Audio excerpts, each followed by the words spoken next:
Trying to prepare a smoothie or recipe only to find that your Ninja blender refuses to lock into place? This issue can be frustrating because the appliance is designed with safety features that prevent operation unless the pitcher and lid are secured correctly.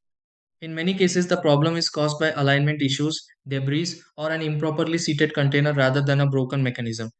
In many situations, a Ninja blender that won't lock can be fixed without replacing any parts.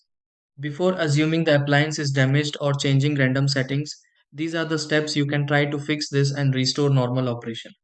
1. Remove the pitcher and lid completely and inspect them for food residue or obstructions. 2. Clean the locking tabs and grooves to ensure nothing is interfering with the mechanism. 3. Reposition the pitcher on the base and align it according to the guide markings. 4. Secure the lid firmly until it clicks into its proper position. 5. Test the blender controls and confirm that the unit recognizes the lock components.